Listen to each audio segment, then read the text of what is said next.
Session. Continuing the seminar, we now move to our first panel discussion on the topic antimicrobial resistance burden in clinical settings of a tertiary care center of BPKIHS perspective.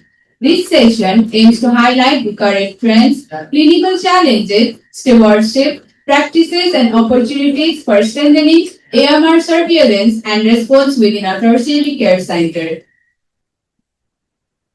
For this important session, we are honored to have our esteemed panelists, Professor Dr. Robin Maske, MD, FACP, and Senior Fellow, International Diabetes Federation, currently serving as the Head of Department of Internal Medicine, BPKIHS Institute of Health Sciences. With 112 research papers to his name and having made contributions to 10 book chapters, Dr. Maske's research interests span diabetes, thyroid, pituitary, adrenal, and reproductive endocrine disorders. He currently serves as an executive board member of the International Society of Endocrinology, editor-in-chief of the Journal of and president of Diabetes Nepal, Dharan chapter.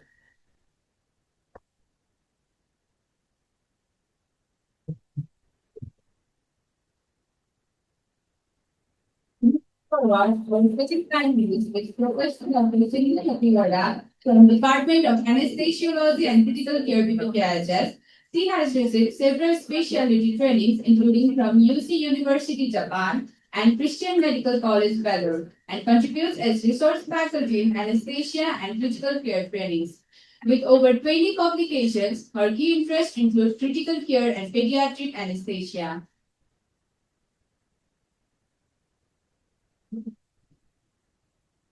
Our third panelist is Dr. Vishnu Pokhrel, Additional Professor from Department of Orthopedics, BPKIHS. He completed his MBBS from BPKIHS in 2006 and his MS in Orthopedics and Trauma Surgery from the Institute of Medicine, TU, in 2012, both with First Division. Dr. Pokhrel pursued a fellowship in arthroscopy and sports orthopedics at Kokilaben Dhirubhai Ambani Hospital, Mumbai, followed by a fellowship in sports medicine, hip, shoulder, and knee arthroscopy and arthroplasty at Gaetano Pinicchio Orthopedic Trauma Center in Milan, Italy.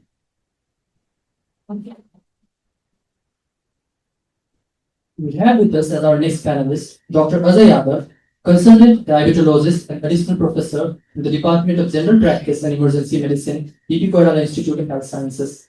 He is a fellowship holder of the International Diabetes Federation and an active member of the Diabetes and Endocrine Association of Nepal, as well as the International Diabetes Federation.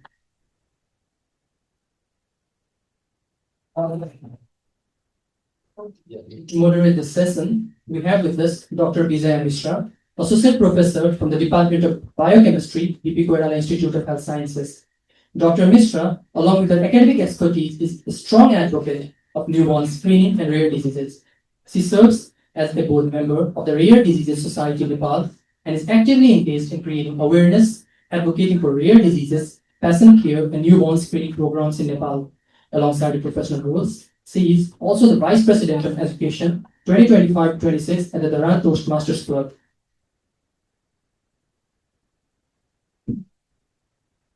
I would like to hand over the floor and an hour-long time to Dr. Vijaya Mishra as he moderates the session hereon. Thank you.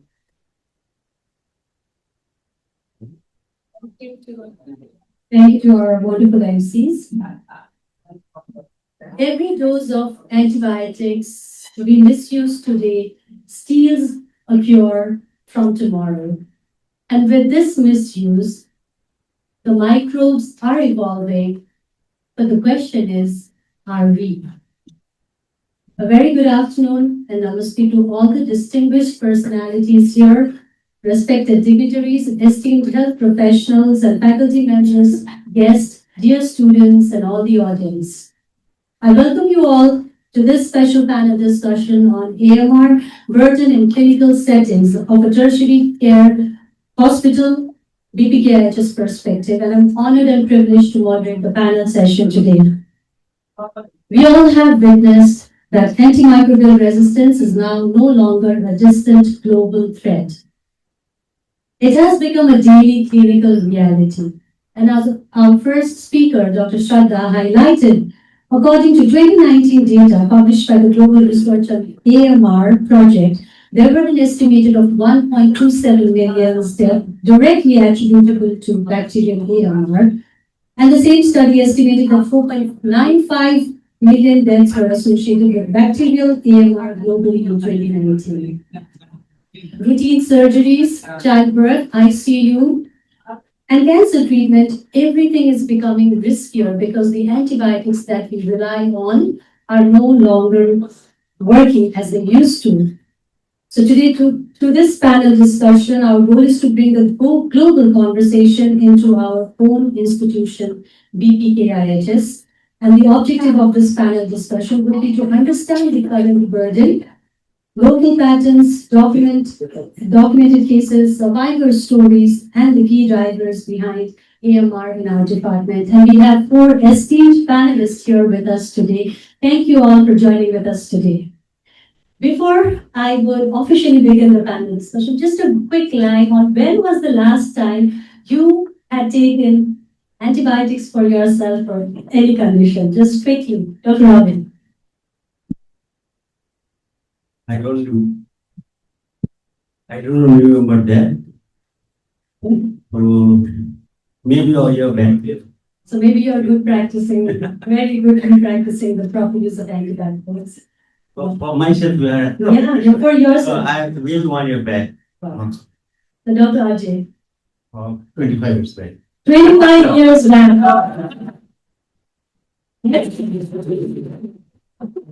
Very previously when I was staying in Kathmandu, and one day there was no water in my bathroom, and that house owner asked to take bath.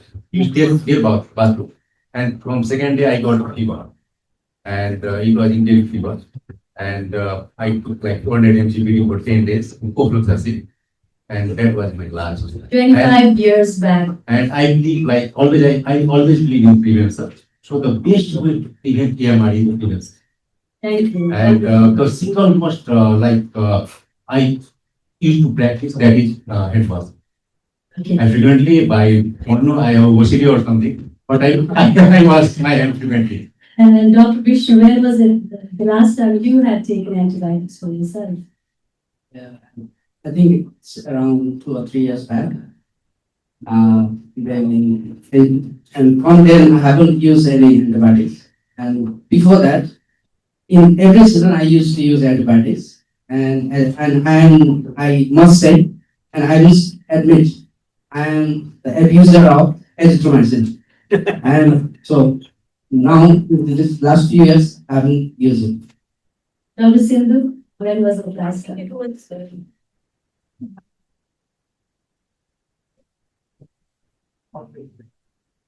was 1 year back. I had used azithromycin for respiratory tract infection. Thank you so much. So all of us wonderfully in a very good practice of using antibiotics. Even I have to make a confession. I am also, I would say, abuser of azithromycin. Whenever I have sore throat, the easy way, 5 days of azithromycin, and that's what I used to do. And interestingly, a few days back, I had sore throat, and as I was preparing for this panel discussion, I told to myself, I need to act now to prevent my present and secure my future. And I did not, and I did feel better without the use of antibiotics. So we will start with our discussion now.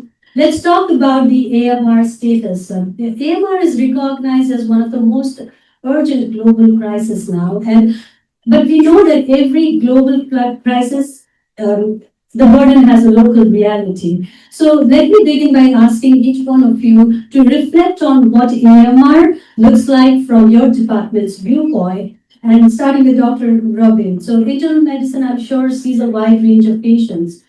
Lots of cases of pneumonia, UTIs, typhoid, sepsis, and a lot more.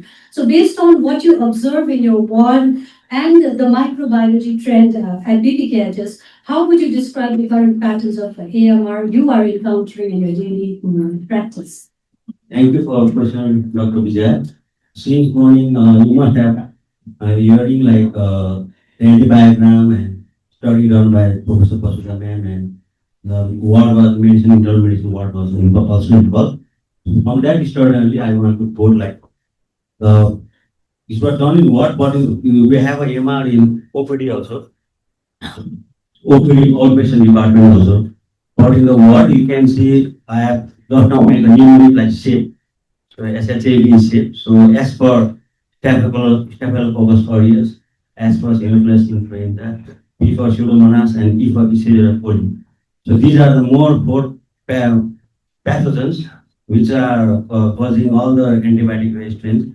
So Amorsa is there, okay, for staph, and H influenza, the ESBL antibiotic resistance are there, and also the UVR also NDSBL and carbapenems. So these are some of the notorious organisms, and as ma'am has already told, we are using was drugs a lot in the medicine, followed by some of the not recognized drugs also, and SSR less. And the reason for that is like our student PGs or anyone in the emergency department, well, where they are doing night duties for the headache, they are using piperacillin, tazobactam, ceftriaxone here and there. That is the main reason. Without knowing the antibiogram or without doing the culture, they are starting like that. So that is the that is due to the lack of maybe due to lack of our guideline, not hospital guideline, not there for AMR. That is our also big part in our part also. Now antibiotic towards we are doing going ahead with that.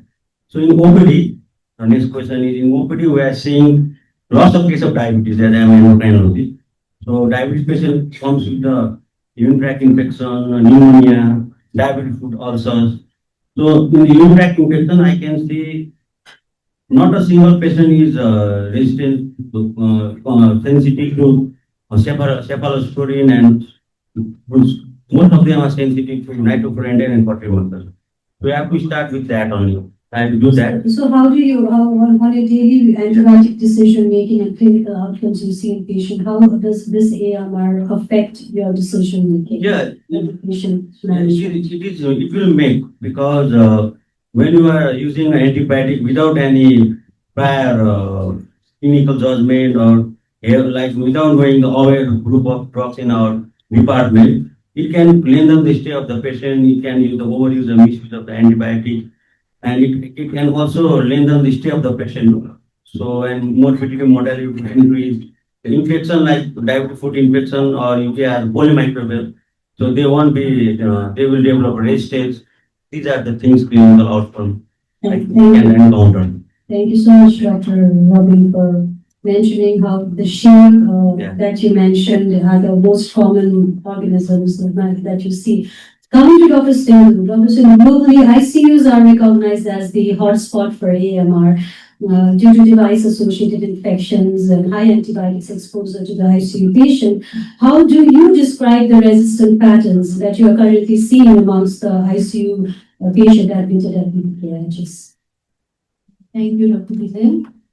Yes, ICUs are the hotspot for harboring the antimicrobial resistant pathogen. And our ICU definitely reflects what is being seen outside BPKIHS in part of our world, in particularly in South Asian countries. So the rate of antimicrobial resistance is very high in our ICU. So looking back, like what I used to see 10 years back is the organisms, the commonly seen organism, they used to be resistant only towards one or two microorganisms. But now the scenario has completely changed. Now the organism, they are resistant to most of the antibiotic and really sensitive to one or two the antibiotics that we are commonly using. So as Dr. Shraddha in her presentation morning mentioned that the overall blood infection in BPKIHS, the study done in BPKIHS showed from 21% to growth in 43%. But in ICU, I think the incidence is even higher. So it's something that is very serious. And from your experience, how does prolonged ICU's stay influence to the rise of AMR usage?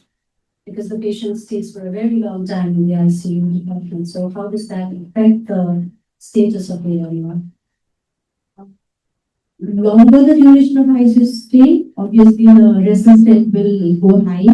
Because longer patient stay, the use of different antibiotics will be higher, more, and also the longer the duration of the course of antibiotics. And also, when the patient stays for a long period, the risk of transmission of infection from the surrounding environment or from the surrounding patient will be higher. So that will be definitely impact a lot. The duration of stay impacts a lot when it comes to the development of resistance. And even if the patients are admitted in ICU or intubated in ICU for more than 48 hours, the resistance pattern goes high.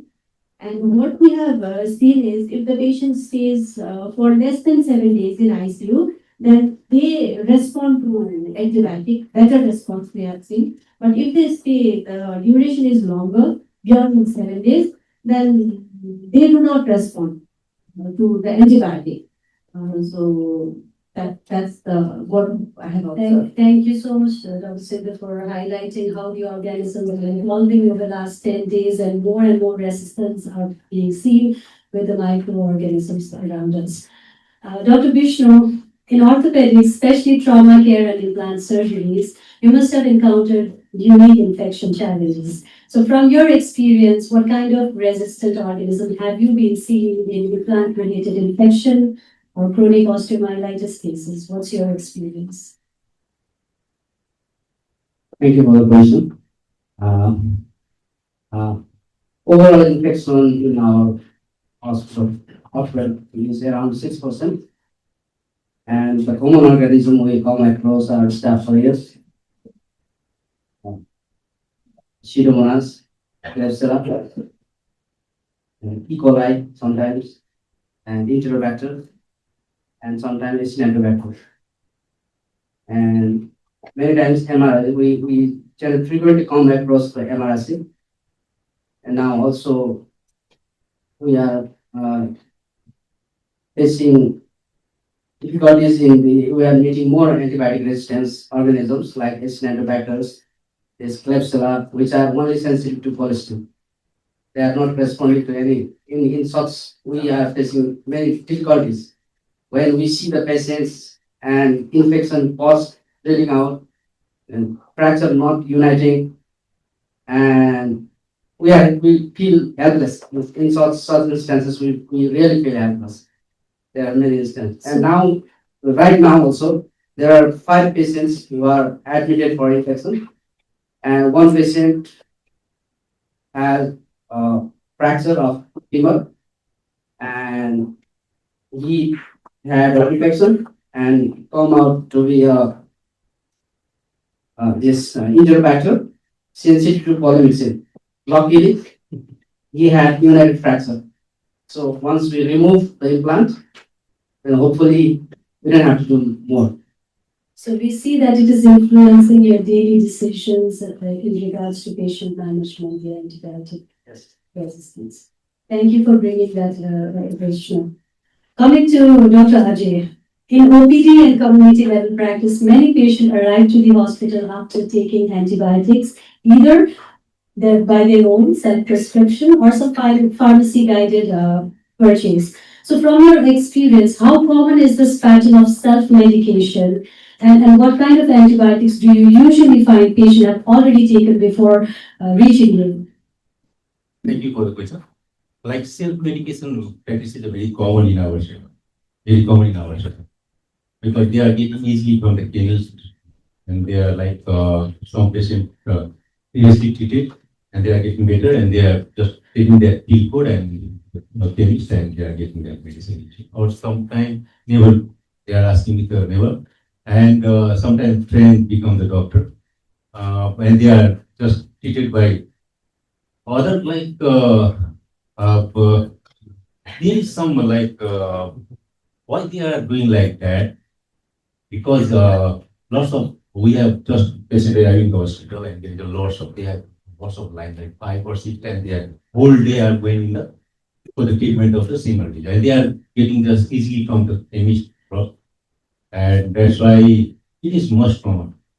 Each and every patient which is presenting in the emergency or the OPD, they are treated with the antibiotic. And we are from the Tertiary hospital, which is called a last stop. And it is somewhat resistant in the they all are taking the antibiotic and they resistant. They resistant. So how does this, patient already coming with antibiotics to you, how does this affect your clinical decision making when you first see such patients? Like most of the time, some patients, like I have taken the amoxicillin, and there is a like consultation in the lung, and I suggest you of the tuberculosis. And all it is like a patient have to second line drug of the tuberculosis. That is the challenge. Sometimes patient took the amoxicillin and like like there is also there is a H. pylori positive cases, and that time also we are getting the difficult. And sometimes patient is treated with the second line antitubercular drug, and that time also. And some cases we are getting from the emergency like few days before. Urine culture was like resistance to all oral medication, and there is only 1 or 2 IV medication sensitive. And we have again we have to admit that patient for IV medication because patient are from rural area and there is no facility of the IV medication. Yeah, so the thing is, we should not make our friends become our doctor and come to the hospital for antibiotics use. Now, talking about the key factors contributing to AMR, AMR does not develop spontaneously. It is a result of patterns, the practice, and a systemic gap. So, in the next round of discussion, let us hear from all of you. What do you consider the most important drivers of AMR in our setup here at BPKIHS? So, Dr. Robin, from your clinical experience, what could be the key factors that contributes to the rise in AMR in our hospital? This is a very important question. Thank you for that. So there are, if we classify the factors, it may be environmental factors and hospital-induced factors and self-induced factors. So first is myself. I will be the contributor. If I don't use a stethoscope, which is not clean, if I don't use the apron and washing and all, so that is the self-induced factors. And environmental means like you are staying in the OPD or you're taking the round, all the beds are not in properly, the fumigation is not done properly, and likewise, hand washing is not done properly. And also, most important is personal hygiene also. We found most of our ladies staff not properly putting a cap on the hair. They have long hairs are there, so that is also one of the factors.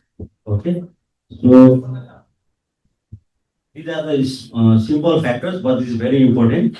And we are also like having a consumption of food, which we have heard from Mr. Usha, like animals, and we are consuming chicken and all, which are full of taking antibiotics. Okay, and we are using these also causing the resistance. Okay, so these are some of the factors, very important factors, and there are, I think, other my friends will also tell what are the other factors. And I will say these are some of the most important factors we have to consider. Thank you so much, Dr. Robin, for highlighting those factors. And I'm sure every one of us here would admit and would agree to more of hand hygiene, sterilizing the stethoscope, using the proper bed sheets, and even for female staff with the caps on their hair. So thank you so much for that. And coming to Dr. Sindhu, in situations where you need to start broad spectrum antibiotics urgently in an ICU admitted patient, how do you weigh the immediate patient needs against the antibiotic stewardship principle? Because the patient is critical and you just have to start it. So how do you balance that? Yes, one of the major goals of ICU is to start antibiotic as early as possible, because almost all the patients they are critically ill, seriously ill.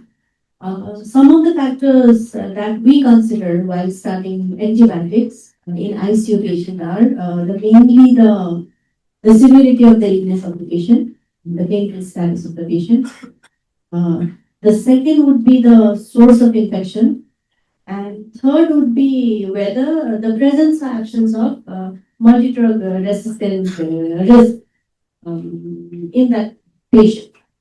So mainly we consider the clinical status of the patient. So for example, if the patient is, we think it's sepsis, the patient is in shock and we think it's because of sepsis. In that situation, we start antibiotic immediately as early as possible and make sure that the samples are collected for culture. And also in case of life-threatening situation, like if it's because of the infection, if we suspect it to be because of infection, like meningoencephalitis, then we start it immediately. And next comes if the patient is not so serious, like patient is septic but not in soft, going to die immediately, then what we do is we try to identify the source of infection. So from the history and clinical finding, most of the patient we find it. For example, if patient presents with cough and cold, then the sputum production, then obviously the chest will be the source of infection. Similarly, if there could be symptoms related to urinary tract infection or post-surgical patient with soft tissue infection. So in those situations, we start with antibiotics, first line antibiotics. We try to because we already know the potential pathogen causing the infection, and we try to go with monotherapy, or if required, we go with two drugs, the combination therapy. And however, if the source of infection is not identified, and in those situations, we give some time to find out the differential diagnosis, and we go with investigation like chest X-ray, CT, and then some cases we may not start antibiotic. For example, if we think it's because of inflammation, not infection, like a case with pancreatitis, a case with a head injury, a closed head injury, fracture, closed fracture. So in those situations, we may not use antibiotics, but they will be very, the number of such patients will be very less. So Thank you, Dr. Sindhu. Yes, truly said that assessing the clinical status is very important, and if we are assessing the patient properly before we start antibiotics, that would definitely control the AMR patterns that would arise. Thank you so much. Now, Dr. Vishnu, from what you observe in your orthopedics cases, what factors do you feel contribute most to the AMR? Thank you for this question because I have going for this. Yes, as Tulagarman rightly said, there are a lot of contributors for the AMR. It starts from the field and farm, where many farmers are using antibiotics rampantly and which we eat regularly. And second important factors are the health professionals, who are the major transmitter of AMR. In our daily OPD practice, we see patients, we talk to patients, and in each patient we don't wash our hand and we don't sanitize. And secondly, on the bed also we don't change the bed sheet. Even a patient sleep on the bed or patient has spilled the discharge on the bed, we don't change the bed. So that is the major contributor. Third contributor is my poem will say. I will tell you a poem which I have written few days back. I will tell it in Nepali. Hope everybody will like it. Yes, it's the ethical dilemmas we generally have professionals feel. So my poem will say that. But I'll start with the legal aspect from lawyers and justice of Nepal. यहाँ न्यायपेशी न्यायाधीशहरूको महल बनेको छ। यहाँ न्यायको दलाली गरी वकिलको घर चलेको छ। तर पनि कानुन सबैको लागि बराबर हुनुपर्छ भन्ने गोष्ठी चलिरहेको छ। त्यो गोष्ठीको प्रायोजक अवैध कारोबार गरी कालो सूचीमा परेको कम्पनीले गरेको छ। अब डाक्टरहरूको पनि हाल त्यस्तै छ। स्वास्थ्य सेवा हो भन्दै व्यापार गरेको छ। एउटा औषधिले ठिक हुने रोगको उपचारमा 10वटा औषधि थपेको छ। त्यसबाट आएको आम्दानीले महँगो गाडी चढेको छ। यथार्थ चाहिँ होला। Thank you. Thank you so much. That was indeed very deep, and I'm sure all of us would be very careful with, at least with the basics that we can do. Hand wash, change the bed sheet, do the minimal that you can start doing with. So to all the students, especially, you all are patients in future. So just be mindful of those simple tips that has been shared over here. So coming to Dr. Ajay, Nepal's contest has highlighted earlier antibiotics are accessible without a prescription. So from a primary care viewpoint, what do you think are the biggest drivers of antibiotics misuse in the community? Easily available. So it is easily available in every counter of a chemist.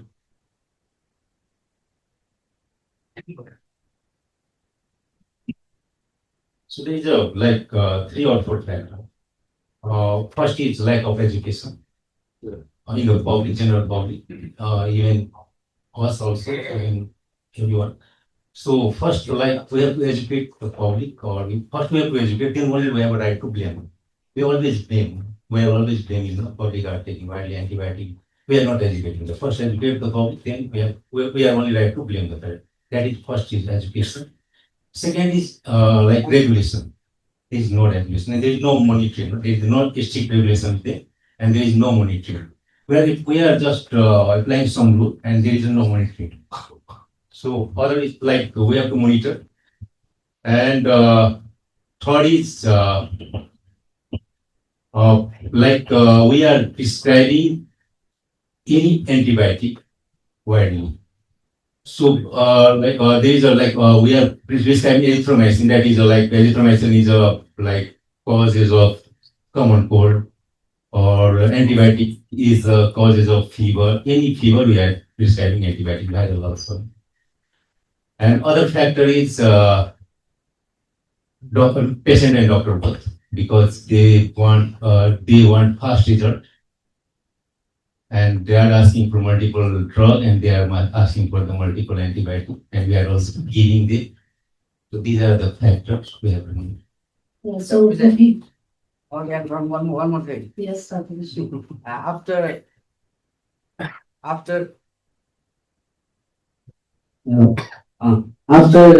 hearing the lecture from Dr. Shraddha and ma'am, so I should admit that we are aware. That is the other factor, because I've seen in antibiogram we generally use cephaloxime, and which is not in the antibiogram, and it is prophylactic drug for orthopedics. Cephaloxime, second generation cephalosporin, and it's in what's group. I didn't know that, and it's costly also. The cephaloxime is very cheap. First generation cephalosporin, which is on the access group. So because unawareness of that is also main responsible. Unawareness of aware. So that's one point I wanted to add. Thank you. Thank you so much. So I'm sure this complete day we are going to be aware of a lot of things that we were not aware of, and this is why we are here together today. Now coming to this conversation, narrowing down to the context of diabetic patients. One concerning trend that we are seeing is the rise of the resistant infections in the diabetic patient. So Dr. Ravi, when you are managing diabetic patients, especially those with diabetic foot infection, what kind of resistance pattern are you increasingly noticing? Thank you. You have asked me the question on my specialty. So lots of patients in the diabetes I encounter, we found most of the patient infection is UTI and pneumonia rather than diabetic foot in Nepal, because maybe the surgery department, orthopedic department are dealing a lot, and we are getting less referrals from there. So maybe one reason is that. So if you say me regarding especially for diabetic foot infection which I have encountered while managing the patient in the ward, all the diabetic food infection you have to see the ulcer. We have to grade the ulcer of that food. So mostly the grade 3 and 4, which are where or 5, where the infection has reached or bones or muscles, so osteomyelitis, they are more prone for having antibiotic resistance because they are polymicrobial. So they might be having staph, they might be having gram-positive, gram-negative organism there. So if you don't, in such patient, if you don't start broad spectrum antibiotics, you have to amputate that food. So that diabetes infection is different scenario. But we have to know the diagram of our institute also. So most of the culture, post culture showing staph or E. coli, Klebsiella, Acinetobacter baumannii also. So in such cases, you have to start with broad spectrum antibiotics. Usually start with ampicillin sulbactam because if you see the as Dr. Vishnu has told, aware category, piperacillin trazobacter ceftriaxone resistant in BPKIHS. So you should not use that. And I want to tell our PGs also from now, from today on, whoever on duty, not to start ceftriaxone and piperacillin trazobactam. So better to start with amoxicillin or ampicillin or sulbactam. Then wait for 48 hours. You will have a culture report and go ahead with that. So it is one factor is that. And another important factor is the control of blood sugar. So चिनी र किरा सँगसँगै जान्छ नि त होइन किराहरूलाई गुलियो मनपर्छ किराहरू ब्याक्टेरियाहरू गुलियोमा Poisson भन्छ नि त व्हाइट हाम्रो एउटा अझै फेभरेट हो व्हाइट थिङ्स आर पोइजन चिनी पनि व्हाइटै कलर छ सो उनीहरूले मन पराउँछ इन्फेक्सन निको गऱ्यो भने सुगर कन्ट्रोल हुँदैन सुगर कन्ट्रोल गऱ्यो भने इन्फेक्सन निको हुँदैन so you have to control the sugar anyhow sugar control गर्नुको लागि चाहिँ ओएचएले हुँदैन फेरि यसमा इन्सुलिनै चाहिन्छ सो प्रेसरबाट इन्सुलिन 3 पल्ट 4 पल्ट हालेर भए पनि त्यो गर्नुपर्छ सुगर कन्ट्रोल गर्ने त्यसपछि सँगसँगै तपाईँको इन्फेक्सन कन्ट्रोल हुन्छ र यो अब एउटा पार्ट मात्रै अरू धेरै पार्टहरू हुन्छ डायटहरू अब एजुकेसनहरू थुप्रै कुरा पर्सनल हाइजिनहरू आउँछ होइन अब आफ्नो अघि हाम्रो कलिगहरूले भने जस्तो एसी भएको एसीवाला रुममा बस्दैन तपाईँ इन्फेक्टेड भन्ने हुँदैन क्या सो एसीमा पनि लियोजेनेला निमोनियाहरू घुमिरहेको हुन्छ सो एटलिस्ट ओपिडीमा हाम्रो ह्यान्ड सेनिटाइजर फ्रिक्वेन्टली कोभिडदेखि फ्रिक्वेन्टली युज गर्ने बानी भएको छ मेरो पनि ह्यान्ड सेनिटाइजर त्यही भएर पनि अलिकति आफू बचिन्छ जस्तो छ इन्फेक्सनबाट पनि पेसेन्टलाई पनि बचाइन्छ सो एसी रुममा बस्नेमा त्यो हुँदैन आइसियुमा ह्यान्ड सेनिटाइजर राखेको सबै प्रत्येक बेड आइसियु ओपिडीहरू सबैमा ह्यान्ड सेनिटाइजर हुनु पर्यो ह्यान्ड वासिङ अथवा ह्यान्ड सेनिटाइजर गर्नुपर्ने हुन्छ सो अहिले यति नै भन्न चाहन्छु डायबिटिक इन्फेक्सन त धेरै टाइम पनि हेर्नुपर्ने हुन्छ होइन thank you for Thank you, Dr. Bodu, for that. Understanding the antibiogram is very essential in case of managing any cases in the institute. Dr. Vishnu, diabetic foot osteomyelitis is becoming increasingly frequent and complex these days. So, based on both literature and your own clinical experience, how are resistant organisms influencing the healing, the surgical decision making, the need for repeated procedure, even amputation cases in diabetic patients? Thank you. It's as I told you before, when patient come with the diabetic foot with bad smell and some big ulcer and with the antibiotic microbial resistance, then it's very difficult for us to decide what to do. And just we have to do in some cases we don't have many more options. Just we build the nutrition, we debride, irrigate, and keep. We don't have choice of antibiotics. So there will be a lot of delay in wound healing, and we have to follow the patient. And sometimes we have to go for amputation. So it's very bad decision. Sometimes if antibiotic we would have antibiotic in our hand, we could have saved the limb, but in such cases we have to amputate in such cases. Thank you so much. Now coming to Dr. Ajay, among diabetic patients you see in the OPD, repeated infection often lead to repeated antibiotics use. So in your practice, have you noticed any patterns in diabetic patients that you suspect are linked to emerging resistance? Right, Dr. Ravi, sir, so that UTI is the most common. UTI infection is the most common. The patient is getting repeatedly antibiotic for the UTI. That is the most common. Other is lower respiratory tract infection. That is second common. And diabetic foot. That is the third common. And if patient is getting treated by themselves, if there is a one in the diabetic foot. And one is if like if converted into grade 3 or 4, then they are landing to the hospital. And there is already infected, there is already osteomyelitis. And patients are candidate for the amputation. And actually what happening that we are taking the superficial swab and sending for the swab also. Better to take like first, we have to aspirate the pus and send, better to send the pus for the ulcer. So that we will get the real sensitivity of the pus, that bacteria. Other, while doing the wound debridement, we have to send for the culture. So most common is the urinary tract infection. We are getting the immediately antibiotic, and that day also that has diabetic patient, and there is all oral antibiotic are resistant, and only IV antibiotic, that is one or two. That has been people see was sensitive. So we are seeing that the cases are getting complicated, simple UTI needing IV antibiotics. So this is the problem that many patients are facing because of the inappropriate use of antibiotics, because the microbes are evolving. Thank you, Dr. Ajay, for bringing that case to us. Dr. Sindhu, among diabetic patients admitted in ICU with infection, what differences do you notice in their AMR pattern compared to non-diabetic patients?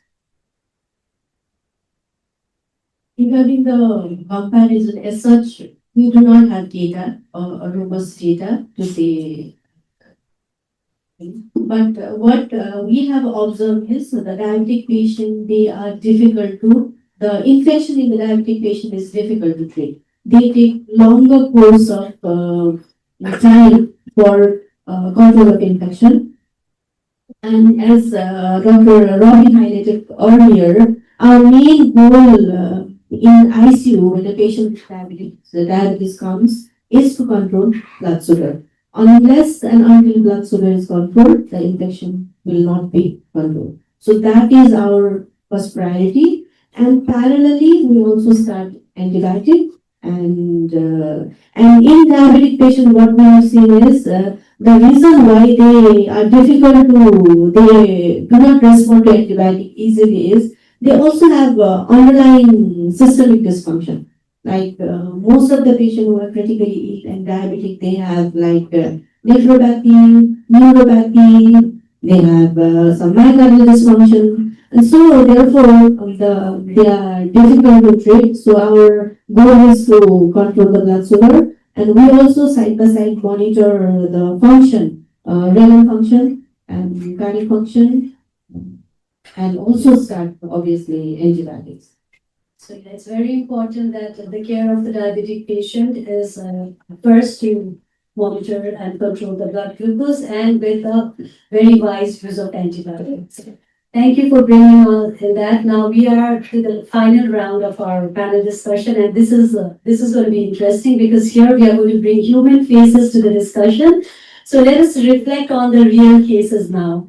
So could each one of you share a significant case where AMR shaped the outcome or altered the management? You can also share any incident in your own family that you've experienced with situations getting complicated. Or could you share one memorable case that we all could learn from? Dr. Ravi.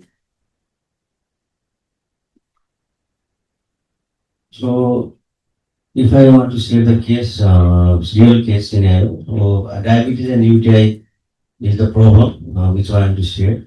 So I saw a patient, a lady with diabetes, and she was obese, and she was having UTI, recurrent UTI. She used to come and take nitrofurantoin, cotrimoxazole, go home. After 10-14 days, she used to come again with the E. coli. So multiple times after taking antibiotics, which are sensitive to culture. So after like 1 month, she again came back with abscess in the thigh. Okay, swelling in the thigh and again UTI. So what we have, when I admit the patient and dig the history, we found like she was taking SGLT2 also. So SGLT2 is a culprit because this can cause urogenital infection, fungal infection. Okay, so she was not so fit. She was not following the personal hygiene.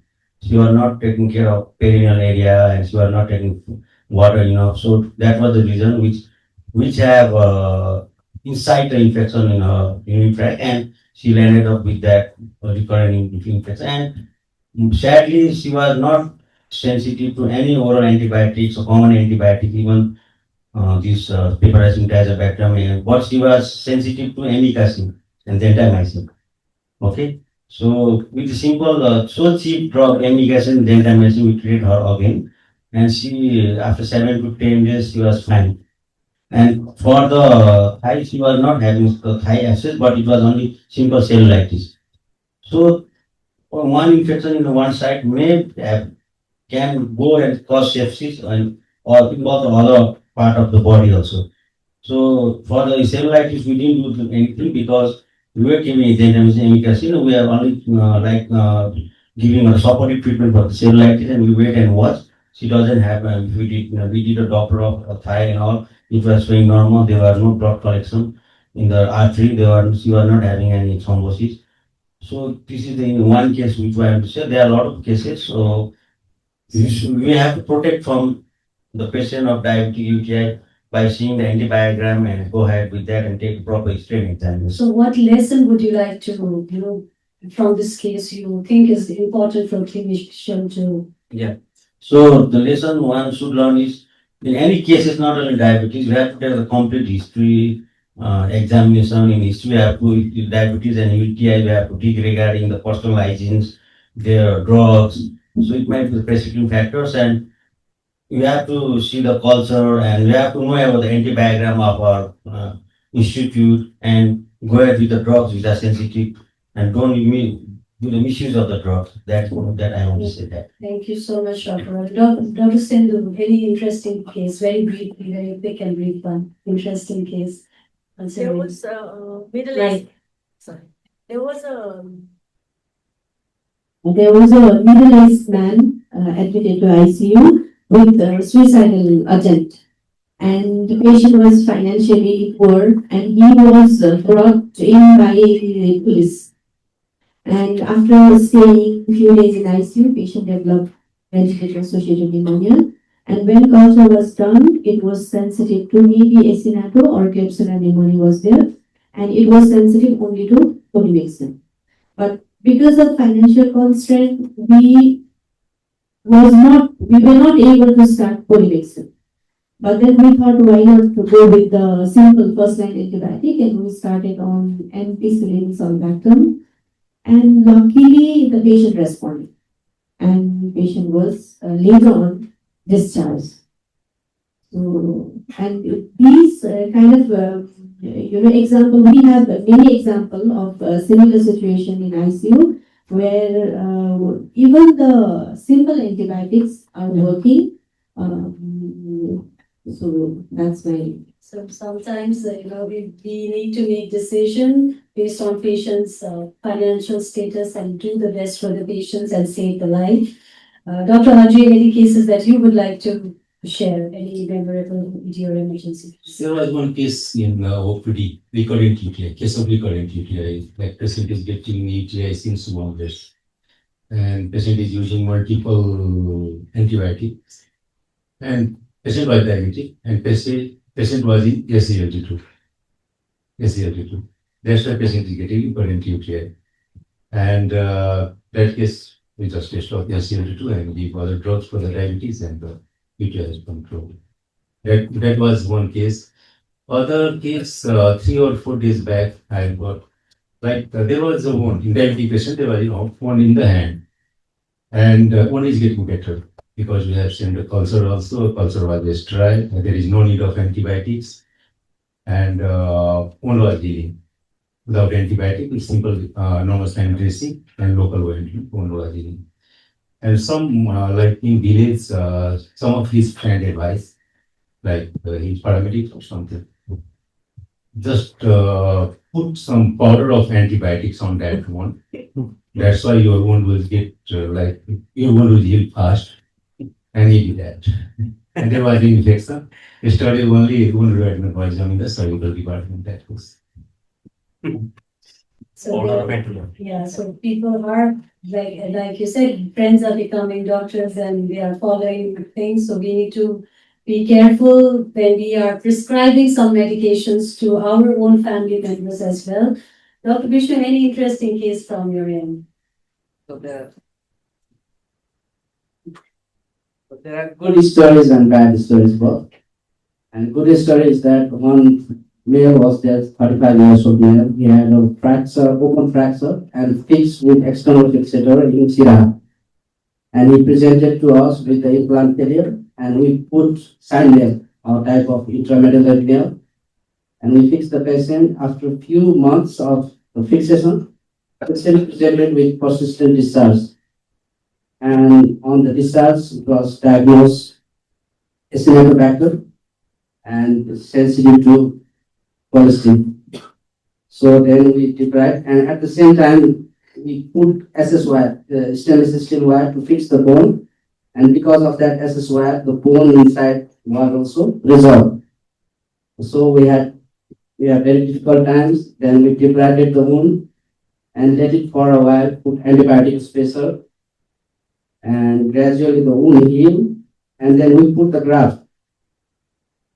And every time the patient used to come with the discharge, and we used to say, it's okay, it will be all right, don't panic. And whenever patient, we heard that patient is coming, we want to run from the OPD. Because he says, doctor, I have pain on my thigh, it's not getting good.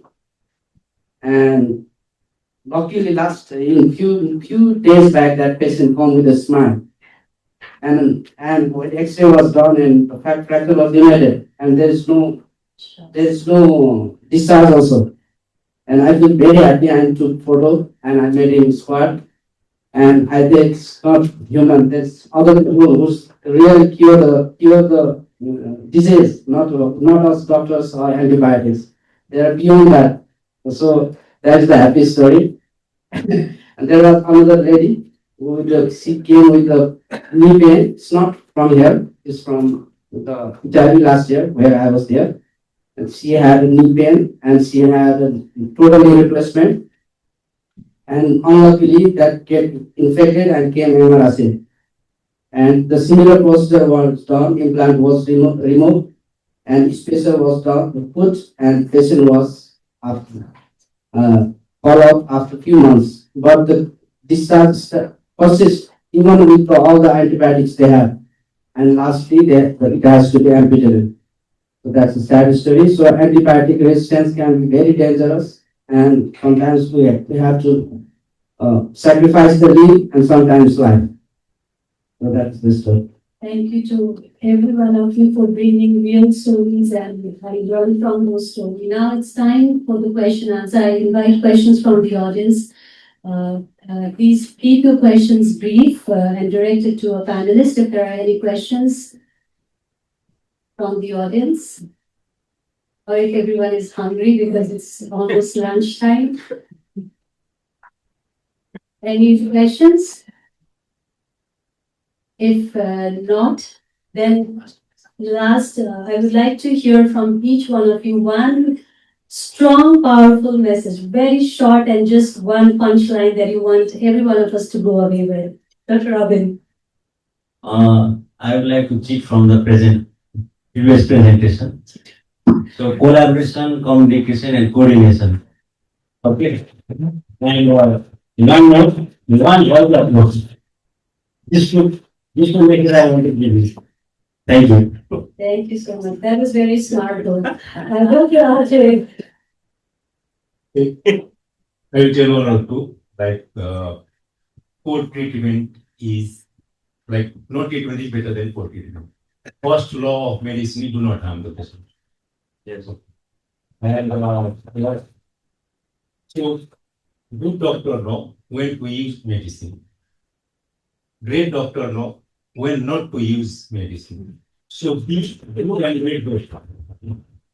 Thank you. I'm sure all these lines are going to be like a code or phrases for the this entire day today. Very well said, Dr. Ajay. Dr. Vishnu. So I will take a word from our rector sir from the morning. Come together, work together. And I want to add one more line. Is come together, work together, grow together to fight against AMR. Thank you so much. And Dr. Singh. I would say, at times, from my experience in ICU, we have to treat the patient, the clinical signs and symptoms, but not the culture report. At times, I'm not talking about in general, but sometimes because we have seen that even the culture comes positive for some organism, and because of the financial constraint or because we do not have antibiotics, we have used some. Because the patient was getting better, we have not used antibiotics or we have used some antibiotics which showed resistance, but still patient recovered. So we at times we need to go by clinical signs and symptoms also. Thank you so much. And with this final thoughts, a message from you all, we all have got our Facebook captions for the photographs that we will be sharing today, all those beautiful messages and lines. Thank you to all our panelists for bringing us in so much of insight and information to this forum. And I'm sure the information and the experience will be a learning for each one in the audience to reflect upon their own experience and how they are practicing the use of antibiotics. And today's insight highlighted several key messages that AMR is deeply present in tertiary care settings affecting all the departments. Major factors include misuse of antibiotics, inadequate culture-based therapy, prolonged hospital stays, and community-level self-medication. Diabetic patients are emerging as a high-risk group, and real cases from BPKIHS shows that AMR is not just a medical problem. It impacts quality of life, increases healthcare costs, and challenges clinical decision making. So it is our shared responsibility to strengthen this stewardship, improve diagnostic practices, and educate the public and protect antibiotics for future generation. If we fail to act now, minor infection will once again become major killers. And let this panel be a reminder, the fight against AMR is everyone's fight every single day. Thank you so much. Thank you. And have a wonderful day.